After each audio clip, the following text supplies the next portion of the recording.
14 titik ini mengingatkan kita dan kita mulai ketika dia tiba di pengadilan berdosa, di mana dia harus diadili. Jikalau di pengadilan tidak ada keadilan, maka gelaplah masa depan. Jikalau hakim menyalahgunakan palu, maka berdosa dan terkutuklah dia yang membuat orang benar terhukum dan kebenaran digelapkan.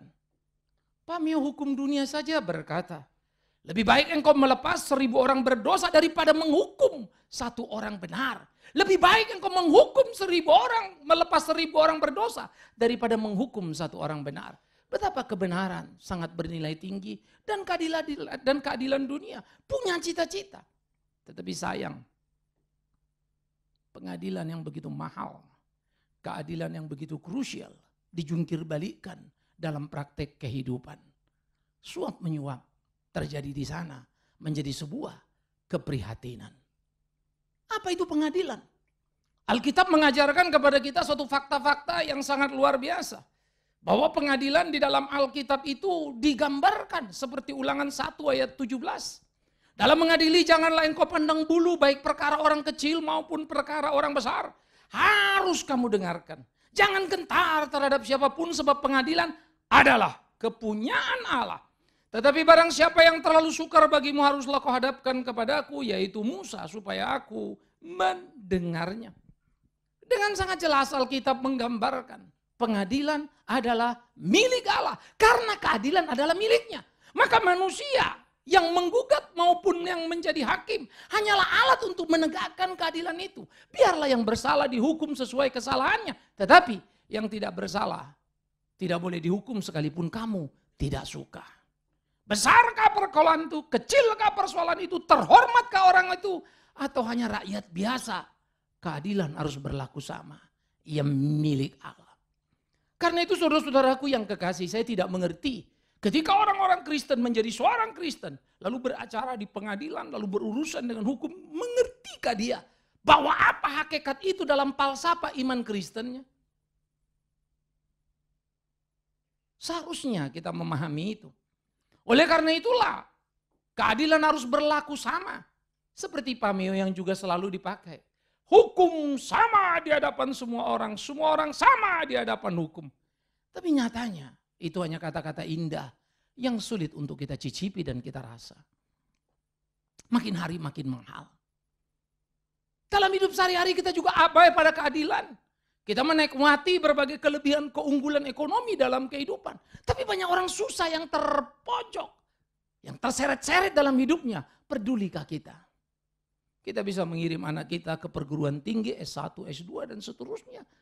Meniti karier mencapai yang bisa dicapainya. Tapi banyak orang menangis dan meratap.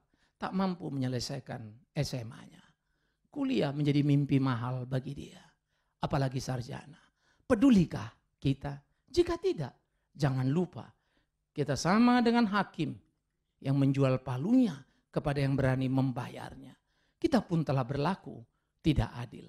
Keadilan adalah sebuah perspektif menarik. Dia bukan sekadar sebuah ruang pengadilan, tapi ruang publik di mana kita hidup dan berjalan dalam keseharian. Apakah kita menjadi orang yang adil itu? Karena itulah saudaraku menjadi orang Kristen yuk kita belajar. Makin mendalami, makin mengerti, makin memahami sepenuhnya. Kalau mau bertuhan, bertuhanlah sungguh-sungguh.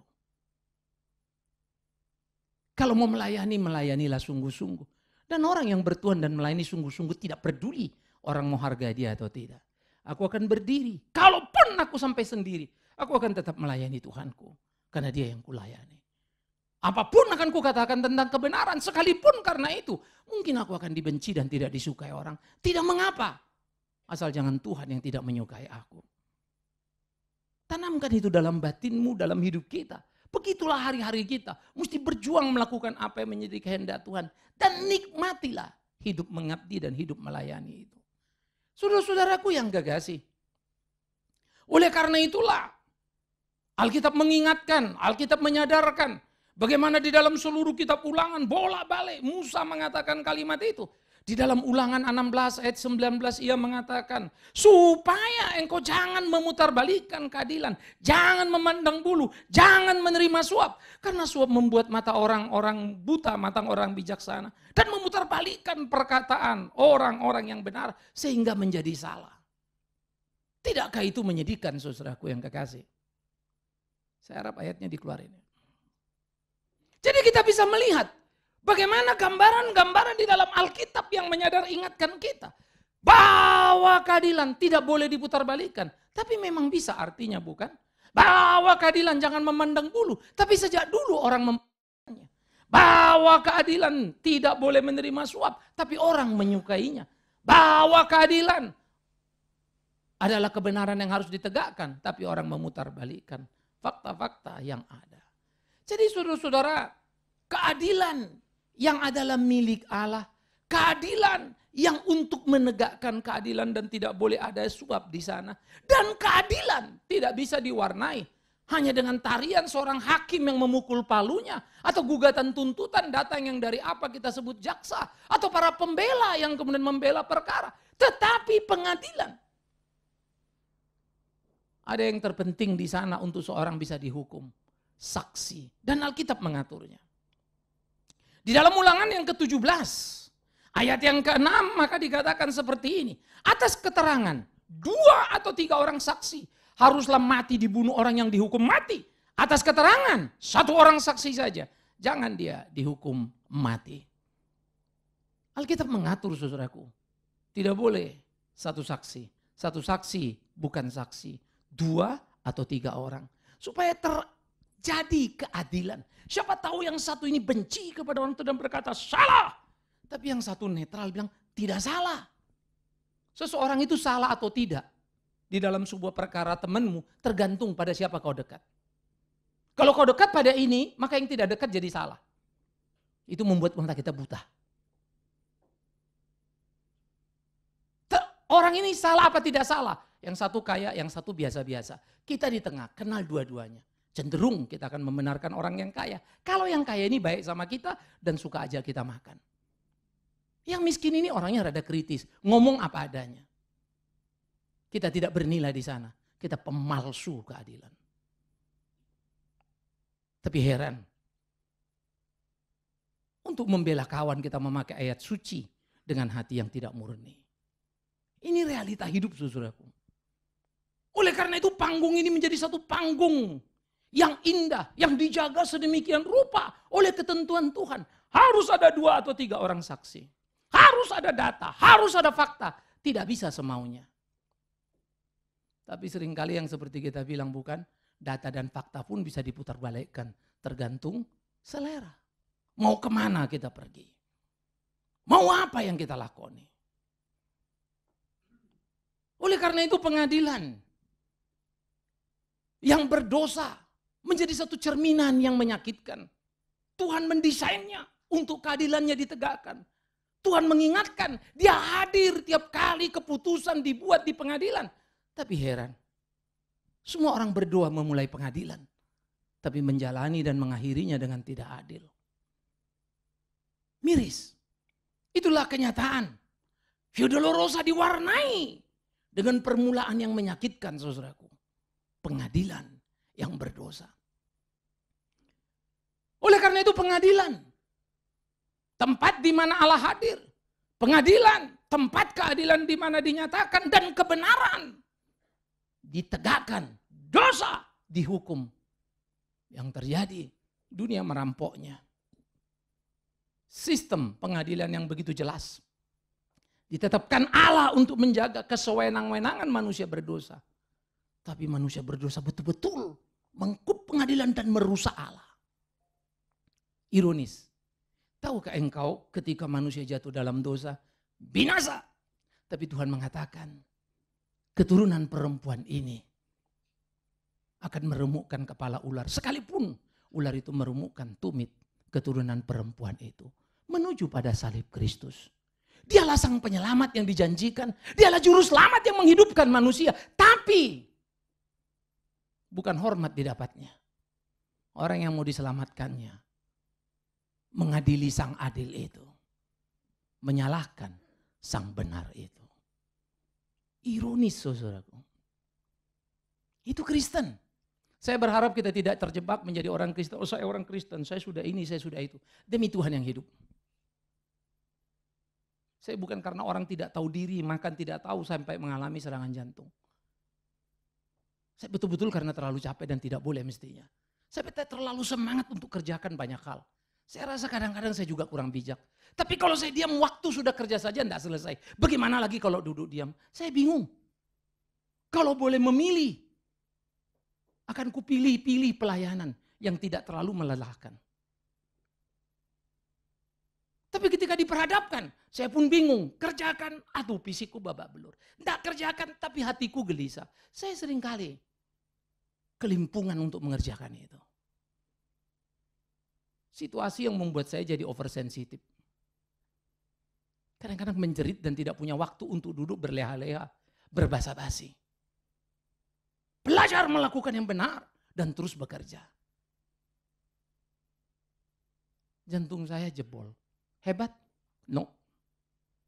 Hidupku masih jauh dari apa yang Tuhan mau. Dan itu pertandinganku. Saya harap semua kita sama. Jangan terlalu ribut apa kata orang tentang engkau. Tapi ributlah apa kata Tuhan tentang engkau. Apa kata Alkitab. Untuk itulah kita belajar. Untuk itulah kita merenung. Untuk itulah kita perhatikan. Hidup ini tentang kita dan Tuhan. Bagaimana kita melayaninya. Pohon yang benar, buahnya akan benar. Harumnya tak bisa dibantah. Biarkan waktu yang menceritakannya. Biarkan waktu yang mengujinya. Tetapi keadilan harus ditegakkan. Kebenaran harus dikumandangkan. Sekalipun mungkin ketika engkau menjadi hakim yang adil. Kalau engkau kerja di pengadilan. Keadilan yang kau tegakkan. Mungkin membuat engkau paling miskin di antara para hakim. Saya hakim Kartijo, hakim agung itu ya. Kartijo itu kok saya pikir-pikir lihat hidupnya. Waduh, emang gila itu. Udah berpuluh-puluh tahun jadi hakim agung. Tapi dia tidak pernah menodai palunya. Ke gereja kah dia? Tanyalah. Kristen kah dia sehingga begitu? Tanyalah. Tapi satu yang ku tahu, malulah. Kita selalu hebat untuk berteriak tentang kebenaran. Tapi kita impoten untuk menegakkan kebenaran. Kita fail, saudaraku. Karena itulah keadilan menjadi satu bagian yang mesti kita pergi muli, yang kita mesti pikirkan.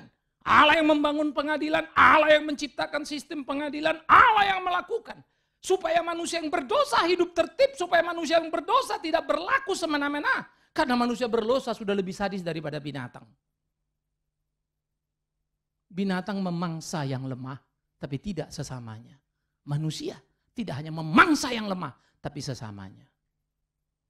Kalau perlu suami itu menerkam istri dan menghina dan menginjaknya. Kalau perlu istri berkhianat menghabisi suaminya. Itu panggung kita bukan?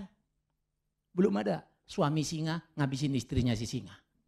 Suami istri ngabisin kera, suami istri ngabisin domba. Yes. Yang kuat menghabiskan yang lemah, itu binatang. Tapi manusia tak peduli kuat, tak peduli lemah. Di mana ada kesempatan, dia akan menghabisinya. Kengerian yang menakutkan saudaraku. Sehingga membuat kita kadang-kadang frustrasi hidup di dunia ini. Kalau udah gini mau ngapa ya? Waduh berat amat ya, sulit amat. Ya kan, pahit dunia ini. Tetapi kita harus bertanding, tetapi kita harus berjalan. Karena itulah, apa yang digambarkan di peristiwa Via Dolorosa. Ketika Kristus dibawa ke benteng Antonia yang disebut sekarang sebagai benteng Antonia. Tempat di mana Pilatus berkantor. Sangat menyedihkan saudaraku. Maka, apa yang menjadi panggung di dalam gambaran kitab Injil Matius. Pasal yang ke-27 menjadi satu panggung yang sangat menyedihkan. Matius 27, 19 sampai 20 mengatakan seperti ini. Ketika Pilatus sedang duduk di kursi pengadilan, istrinya mengirim pesan padanya. Jangan engkau campuri perkara orang benar itu. Sebab karena dia aku sangat menderita dalam mimpi tadi malam.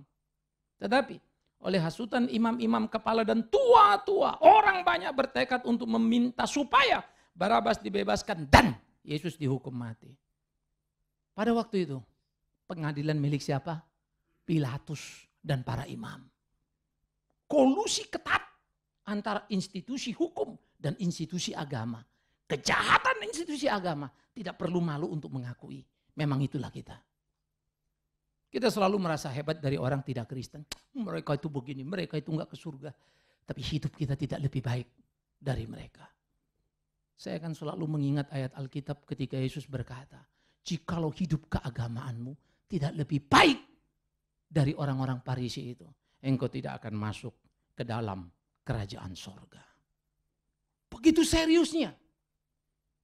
Karena itu jangan habiskan waktu kita berurusan kiri kanan. Jangan habiskan waktu kita bersenggol-senggolan.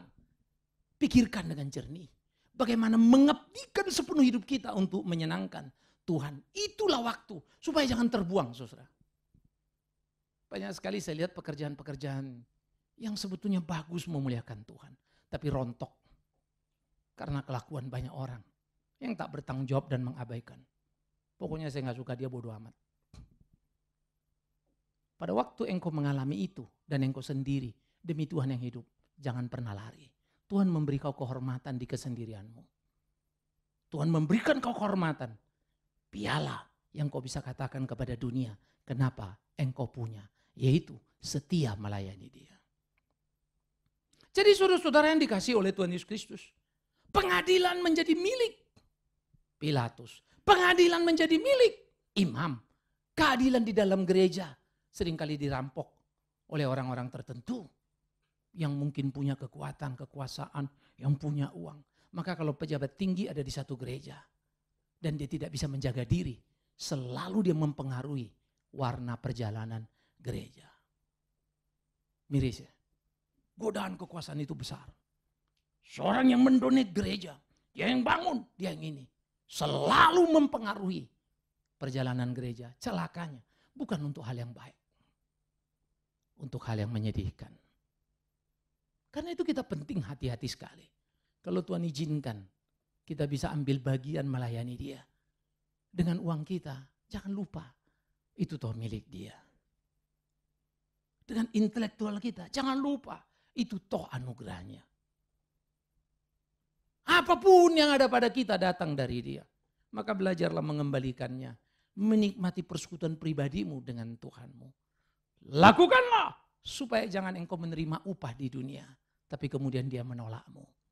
Tuhan, aku membuat mujizat dalam namamu. Tuhan, aku mengusir setan dalam namamu. Tuhan, aku bernubuat berkhotbah dalam namamu. Tuhan, aku mendonasi dalam namamu. Tuhan, banyak yang sudah kuberikan untuk gereja dalam namamu. Tapi Yesus berkata, nyalah kau pembuat kejahatan.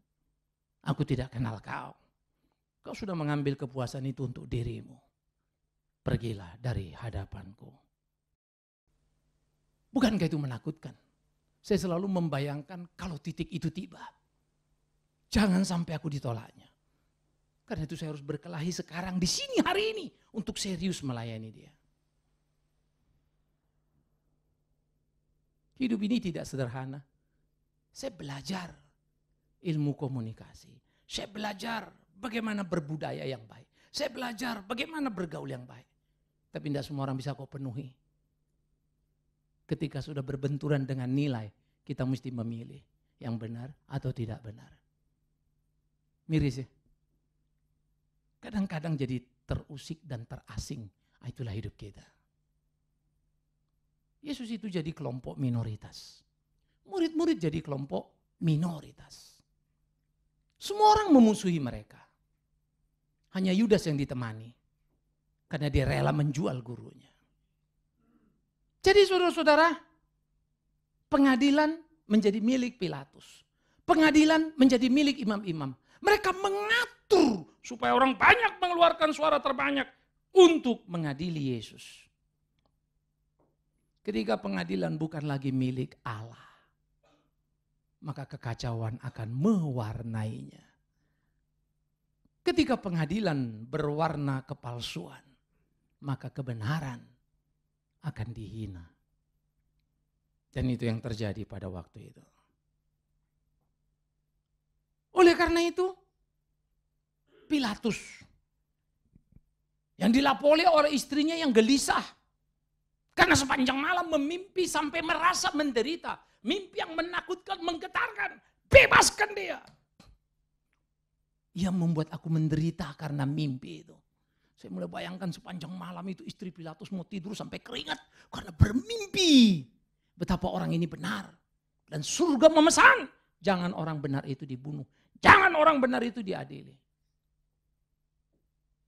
Pilatus pemegang palu. Apa yang dilakukannya? Sayang. Jeritan istrinya. Saksi yang dekat sama dia. Yang adalah istrinya. Yang tak mungkin bohong kepada dia. Yang adalah istrinya. Yang mesti didengarnya. Dan memang dia mendengarkannya. Itu sebab dia bilang, orang ini tidak salah. Mari kita bebaskan. Tapi imam-imam itu mendesak dan berkata, no! Hukum dia. Saudaraku yang dikasihi Tuhan Yesus Kristus. Bukankah imam seharusnya orang benar? Yang menegakkan kebenaran dan keadilan. Marilah kita tonton panggung ini dan marilah kita mencelah, mentertawakan diri kita. Karena memang kita seringkali berlaku seperti imam. Bicara tentang kasih dengan menghabisi orang yang lain. Yang berbeda dengan kita. Aneh juga ya. Kau katakan soal kasih. Tapi kau habisi orang lain dengan tidak ada kasih. Itu lucu sekali. Kau berkata tentang benar. Tapi kau sungkan mengakui salah. Aneh sekali. Kau berkata kau cinta Tuhan, tapi kau tinggalkan dia. Mana mungkin itu? Tapi itulah imam. Mereka berdoa, mereka rapat, mereka sehati. Keputusannya satu, salibkan Yesus. Ada salah? Enggak ada. Oleh karena itu di pengadilan, Pilatus, apa yang dilakukannya? Miris. Setali 3 uang dengan imam. Kalau para imam, Matius 26 menyesakkan buat kita. Apa yang dilakukan oleh para imam di dalam Matius 26, 59 sampai 61 adalah mereka mempersiapkan saksi palsu. Padahal mereka hafal hukum Taurat. Janganlah menjadi saksi dusta. Tapi mereka merekayasa supaya muncul saksi palsu yang melawan Yesus sang benar itu. Ya edan apa ini? Jangan kecewa kalau kau pelayanan tidak dihormati orang. Jangan pernah hitung keringatmu dan tagih bayarannya. Lakukan apa yang Tuhan mau. Ia yang akan memberkatimu dengan caranya. Dia tahu bagaimana memelihara kita. Ia tidak pernah lalai. Karena itulah saudara-saudaraku yang dikasihi oleh Kristus Yesus. Imam-imam kepala itu menyuruh mahkamah agama mencari kesaksian palsu terhadap Yesus. Gendeng ya. Mahkamah agama yang sudah dibentuk untuk mengadili Yesus, cari saksi palsu. Itu kalau di MKD lagi rapat itu seru saudara. Karena semua punya kepentingan. Ini mau jatuhin ini mau jatuhin. Ini silih berganti saja terdakwanya kan. Kemarin partai ini, sekarang partai ini, besok partai itu lagi. Jadi memanfaatkan untuk menghabisi. Balas dendam yang kemarin. Bukan untuk membela kebenaran. No. Sayang. Tapi ya MKD ngertilah kita. Bermacam-macam agama di sana kan. Tapi kalau mahkamah agama yang berbasis kepada undang-undang, hukum, Taurat sebagai undang-undang dasarnya. Ini kan gendeng. Mahkamah agama yang imam tiap hari berdoa, cuci tangan kalau mau makan. Sucinya hebat sekali. Omongannya tentang hal kebenaran begitu luar biasa. Sampai kalau ngomong pun tidak mau sembarang. Menghitung satu-satu desah napasnya. Hebat sekali. Semua diformalitaskan. Memberikan tangannya dicium sembari anggurnya luar biasa. Body language-nya sangat agamawi. Tapi hatinya no. Cari saksi palsu. Siapa yang suruh? Imam. Untuk siapa? Mahkamah agama. Mereka hafal hukum Taurat. Tapi mereka yang melanggarnya. Catatan Injil Matius sangat menusuk saudara. Narasinya begitu mudah untuk dipahami. Tak memerlukan tafsir untuk mengerti. Betapa jahatnya agama. Betapa mengerikannya. Oleh karena itulah saudara-saudaraku yang dikasihi oleh Tuhan Yesus Kristus. Imam menghadirkan saksi palsu. Lalu apa yang dihadirkan oleh Pilatus? Pilatus, mana cuci tangan? Dan dia bersihkan tangannya. Jauhlah aku berdosa dari orang ini. Tapi dia tahu itu benar. Berdosalah dia karena membiarkan orang benar dihukum. Lebih baik 1000 penjahat dibebaskan daripada satu orang benar dihukum. Tapi Pilatus cuci tangan. Apakah cuci tangan itu akan membereskan? No. Kalau kalian tahu hidup Pilatus di lanjutan. Saya sudah pernah share dalam topik yang berbeda pada waktu berpalampau. Ya, 7 kemungkinan tokoh yang membunuh Kristus. Pada akhirnya Pilatus fail dalam jadi gubernur. Dia dipanggil Roma, kembali. Tapi akhirnya daripada ke Roma dia malu karena sudah pasti ini jadi repot urusannya. Dia minum racun dan mati. Itu kisah Pilatus. Saya selalu melihat keadilan Allah itu bekerja. Kadang-kadang dalam marahku aku berteriak, ya Tuhan turunlah. Kalau memang aku salah, habisi aku. Buang aku. Tapi kalau tidak, bela aku. Hati ini menjerit. Tapi saya tahu kadang-kadang bergumul, aduh kamu terlalu emosi. Jangan gitu, aduh Tuhan ampun. Tapi itulah hatiku. Saya rela ditampar oleh dia. Kalau apa yang dituduhkan orang padaku benar. Dan aku memang penjahat. Karena bagiku lebih baik. Patah kakiku menghadapinya. Buta mataku datang padanya. Tapi dia masih mau mengampuni aku. Ketimbang semuanya utuh dia menolakku. Itu bertuhan saudara. Suka atau tidak. Kita belajar kejujuran batin kita. Saya punya kelemahan dalam berbagai aspek di kehidupan saya. Saya sadari. Kita belajar yuk, kita lihat itu. Sehingga dengan demikian kita mencintai keadilan. Tapi seperti kata Alkitab, cinta akan rumah Tuhan menghanguskan hidupku. Kalau engkau mencintai Tuhan, pasti kau hangus. Ya gimana lah, mencintai Tuhan kita mesti beda dengan dunia ini. Terisolasi kita. Mencintai Tuhan kita jadi aneh sendiri. Tapi disitulah kebahagiaan hidup itu. Banyak orang bisa memakan apapun yang diinginkannya. Tapi mungkin banyak orang lain menjerit karenanya. Karena itu rezeki mereka. Tapi orang benar tak banyak makanannya. Tapi kebahagiaan hatinya membuatnya nikmat luar biasa untuk tiap makanan yang masuk ke mulutnya. Itu bedanya. Orang tidak benar dapatkan jumlah makanan besar. Tapi tidak pernah dapat kebahagiaan yang besar. Orang benar tak punya tumpukan makan besar. Tapi hatinya puas dan bahagia menikmatinya. Pilatus cuci tangan. Di mana? Di pengadilan. Pilatus melepas kebenaran. Padahal istrinya sudah menderita karena Kristus ini. Lepaskan orang benar itu. Pilatus gimana? Yes, dia dengar istrinya, dengar. Maka dia mau lepasin. Tapi waktu orang-orang Yahudi teriak, jangan, salibkan dia. Dia cuci tangan. Jadi dia tahu Yesus benar. Secara legalitas formal, dia tahu. Cari-cari salahnya nggak ketemu. Ini saksi ini diutak-atik, kacau nih. Yang kedua, istrinya udah ngomong, aku mimpi gara orang ini. Nah, itu kan sudah Sudah bukan faktor internal lagi. Internal, eksternal sudah clear. Lepaskan dia. Tapi kalau Pilatus melepaskan dia tahu.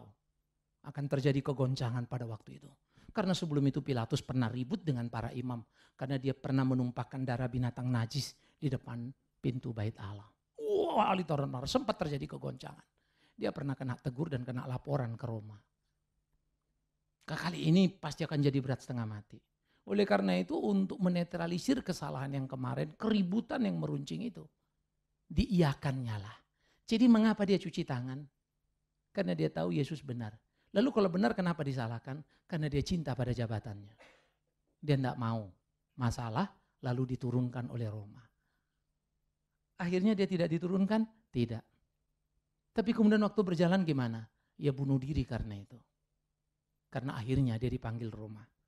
Kau bisa lepas dari situasi politik, tapi tidak bisa lepas dari tangan Allah. Miris ya? Saya harap kita mau rajin ngeliat orang-orang di sekitar kita. Lihatin ini, lihatin itu. Dan saya harap kita rajin ngeliat keluarga kita, hidup kita. Tuhan berbicara dalam hari-hari kita. Kalau anak you jadi anak yang baik, bersyukurlah pada Tuhan. Bukan karena kau orang tua baik. No, itu anugerah Allah yang besar. Saya rasa dalam banyak aspek mendidik anak-anak saya banyak yang kurang. Itu sebab saya selalu berseru pada Tuhan. Dikurangku mengurusi anakku ya Allahku, tolong aku. Aku tidak minta kau jadikan mereka orang-orang hebat dalam posisinya. Aku tidak minta engkau jadikan mereka orang kaya yang luar biasa. Aku hanya rindu jadikan mereka orang benar yang takut kau. Itu doaku. Saya tahu teori pendidikan. Tapi saya harus jujur. Gagal seringkali untuk menjalankan. Emosi kita, situasi, 1001 alasan sampai kita terpeleset. Karena itu berdoalah. Lihatlah lingkunganmu, pergaulanmu, kawan-kawanmu. Seperti apa mereka memandangmu. Itu cara Tuhan berbicara sama kita. Tak banyak orang yang percaya padamu. Terlalu banyak orang yang menistamu. Masa kau tidak punya hati nurani untuk sadar? God, thanks, kau beri sinyal. Aku harus beres di bagian ini. Buah karyamu. Apa yang mau kau ceritakan? Orang baik, dia baik karena harus baik. Dilakukannya kebaikan, dia nggak hitung-hitungan. Tapi orang yang membeli kebaikan, dikasihnya kau uang. Tapi kau mesti bilang dia baik. Kalau enggak, stop tuh uang. Dia beli kebaikan.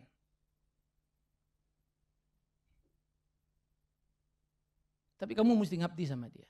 Ada yang lebih halus. Dia bagikan kebaikan. Tapi harap-harap orang memuji. Tapi kalau enggak dia diam-diam tidak terlalu ribut. Tetapi dream dia adalah orang ngerti. Supaya sebut dia baik. Tapi orang baik yang baik dilakukannya kebaikan.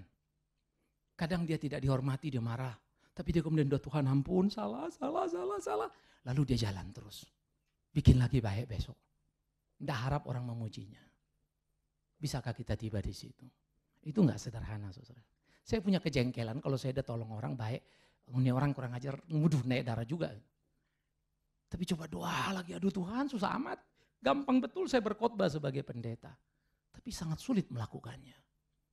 Dan aku bersyukur kepada Tuhan yang baik itu. Saya diperhadapkan pada banyak hal yang menampar mukaku. Dan mengajar aku untuk sadar kebenaran itu. Saya tidak tahu apa yang terjadi di pengadilan itu. Tapi bisa dimengerti, imam demi uang dan suap mereka di dalam bait Allah yang ditelanjangi Yesus, dicungkir balikkan bait Allah. Jadi imam punya kepentingan, uang. Karena Yesus sudah mulai jadi ancaman serius. Itu bisnis di bait Allah dijungkir balikin semua ya. Penukaran uang ini, waduh itu bahaya. Kalau berlanjut hilanglah rezeki mereka. Dari angka situ saja 10-20% lenyap. Itu cash flow langsung. Uang cash hari itu juga. Belum lagi yang lain-lain. Pilatus jabatan. Dua kepentingan ketemu, satu perlu uang. Pengakuan kenikmatan gaya hidup selama ini. Yang satu mau mengamankan jabatannya, ujungnya sama, kenikmatan dan gaya hidup. Seorang gubernur di Roma, di Israel pada waktu itu yang diutus Roma, punya tempat peristirahatan, waduh kerennya setengah mati. Pinggir laut dan menghadap indah sekali. Saya bayangkan orang-orang dulu, gubernur zaman dulu sama gubernur sekarang. Gila itu gubernur zaman dulu. Mewah, megah. Ya, beda sekali. Walaupun korupsinya mah sama sekali. Sama-sama. Dulu sekarang. Sehingga kita selalu haus gubernur yang tidak korup, bukan? Gubernur jujur itu selalu direspek tinggi. Oleh karena itulah saudara, Pengadilan berdosa dengan lakon para pendosa merebut palu kebenaran. Memukulnya bukan untuk kepentingan Allah sang benar, tapi kepentingan diri yang sangat menyedihkan. Pengkhotbah pasal yang ketiga ayat 16 menyindir kehidupan ini dan berkata bahwa di pengadilan pun tidak terdapat keadilan. Aku melihat di pengadilan, di situ pun terdapat ketidakadilan. Di tempat yang adil tidak ada keadilan. Waktu pengkhotbah bicara ini, pengkhotbah adalah satu kitab yang menarik. Dia bicara dari perspektif Alkitab. Pengkhotbah bicara dari perspektif kejadian. Sesudah manusia jatuh dalam dosa, semua berdosa. Lalu si pengkhotbah lihat, manusia berdosa ini apa sih? Mau kaya, mau miskin, sama-sama punya susah. Ya, mau pinter, mau goblok, sama-sama punya masalah. Orang baik, orang benar, mati juga. Orang jujur, tidak jujur, sakit juga. Tidak ada satupun yang lolos dari akibat dosa itu. Lalu dia lihat kalau gini apa ini? Manusia mendirikan pengadilan, tapi dalamnya ada ketidakadilan. Itulah manusia berdosa.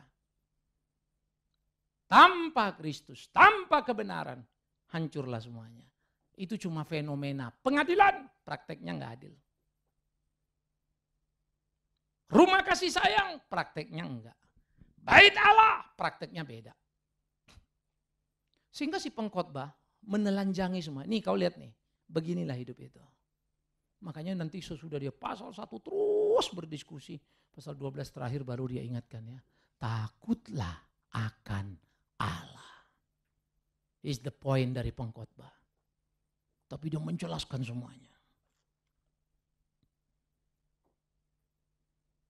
Pada waktu saya baca Alkitab, saya punya beberapa kelas PA. Ya.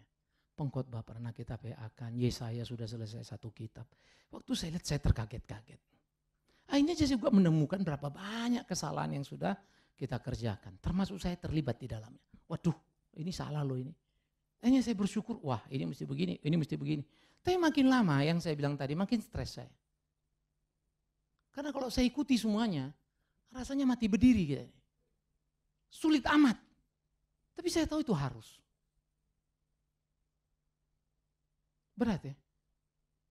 Pantas Yesus bilang sangkal dirimu, pikul salibmu. Makanya saya berdoa, Tuhan, aku belajar menyangkal diriku. Tapi tidak pernah tuntas. Kupikir aku sudah, tapi jauh.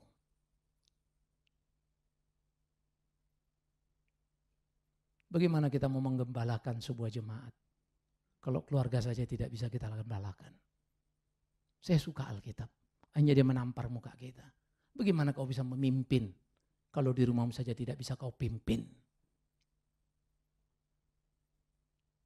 Betapa tidak sederhananya.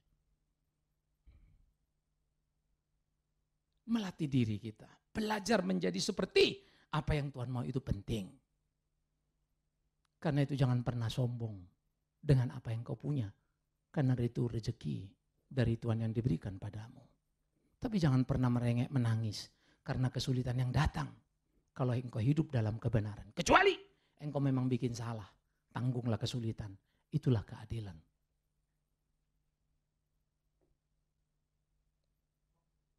Jangan marah. Tuhan saya gak punya kerja. Saya gak ada uang. Tolong Tuhan.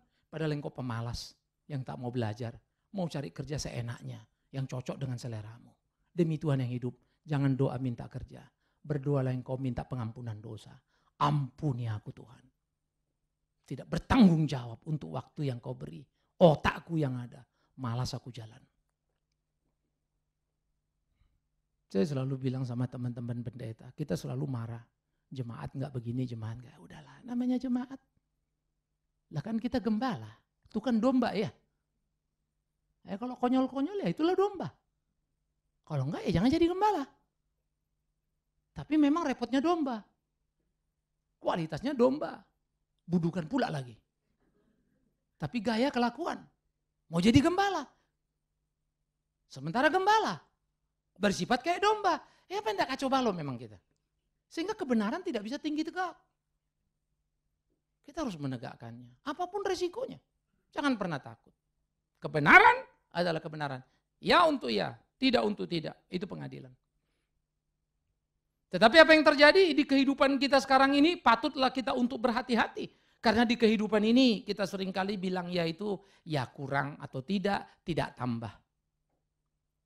Itu sebab saya bilang ya, please, please, please. Saya meneliti, saya menemukan. Di kata-kata halus mendegradasi kehidupan kualitas iman Kristen. Kita mau bilang orang jelek saja udah susah sekarang. You memang jelek, dibilang jelek marah. Pak, saya memang jelek, tapi nggak usah ngomong gitu dong. Lah terus ngomongnya apa dong? Ngomongnya yang bagus dikit, kurang jelek, kurang cantik. Kalau kurang cantik itu kan belum tentu jelek ya. Bisa dia jelek plus, tapi nggak cantik banget. Itu namanya kurang cantik. Oh memang lu jelek bagaimana dong? Udah rela lah kok kalau dibilang kau jelek. Sorry ya. Yuk kita belajar, tapi jangan menghina. Katakanlah ya untuk ya, tidak untuk tidak. Jelek, bilang jelek.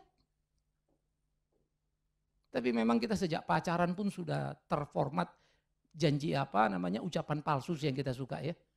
Kalau kita ketemu cewek kita, gimana dandananku? Kita bilang, oh keren, bagus. Kalau enggak kan putus kita. Sebetulnya sih elek. Tapi katanya, aduh jelek banget lu gak pantas. Ribut. Pada ribut ya udahlah bagusin aja lah. Iya, cantik udah. Kita suka barang palsu. Saya itu kalau ditegur ya, rasanya tiba-tiba seperti. Tapi kalau pikir-pikir, saya salah. Ya sudah, mau diapain? Yang nyakitin kalau saya benar. Tapi Tuhan bilang, diam kau di situ. Wah itu sakit loh.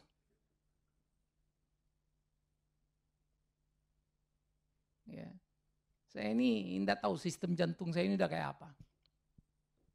Saya main pingpong sebentar kalau ikut-ikut di bawah, tepak tepuk, pukulan pertama bagus itu. Makin lama udah makin payah tuh. Jangan bilang jangan satu set lah, setengah set, satu set kan bolak-balik namanya ya. Main separuh aja udah parah.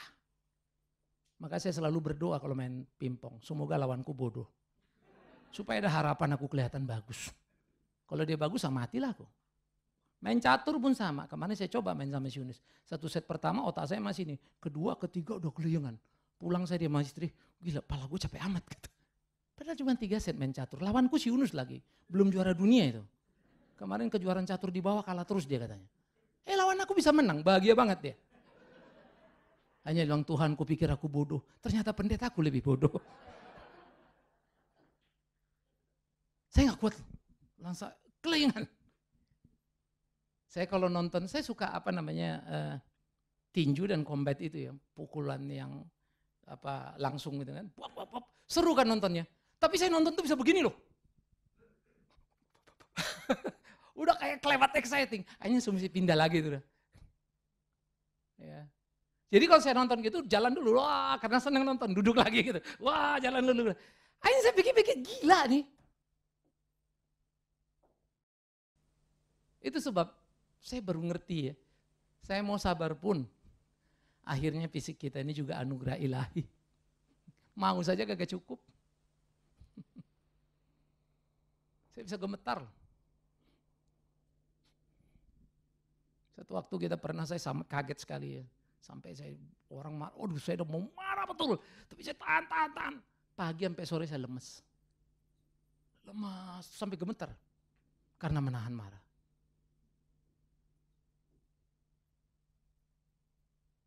Orang yang gak paham pasti lain ya. Demi kepentingan gereja. Coba saya tahan itu. Gemeter saya pagi sampai sore. Lemes. Siangnya udah makan ini paksa mah. Mungkin kurang makan kali gitu ya. Ya elah udah kenyang pun masih lemes. Beda. Hanya saya juga sadar Tuhan rapuh sekali hidup ini. Saya berdiri boleh gagah, teriak boleh semangat. Onderdil payah semua. Tapi haruskah aku menyerah? No. Akan terhormat bagiku kalau aku mati ketika melayani dia. Karena itulah mari kita jalan terus. Menegakkan keadilan, jangan pernah menyerah. Jangan membela orang hebat yang salah. Dan jangan menghina menekan orang miskin yang lemah. Adil adalah hak semua orang. Mau kaya, mau miskin, mau kuat, mau lemah. A untuk A, B untuk B. Dan jikalau engkau orang yang kaya dan engkau salah, jangan segan mengakuinya. Kalau engkau orang miskin, tapi engkau benar, jangan minder hanya karena kemiskinanmu. Katakan apa yang harus kau katakan. Begitulah kita belajar memahami keadilan. Dan akhirnya jangan pernah memperjualbelikan kebenaran itu. Seperti para imam dan Pilatus bekerja sama. Mereka barter. Kau dapatkan posisimu, kami dapatkan keinginan kami. Mari kita salibkan dia. Mengerikan. Yesus tidak hanya diadili dengan tidak adil. Palunya itu loh. Tuk, tuk, tuk. Salibkan dia. Bukan masuk penjara, saudaraku.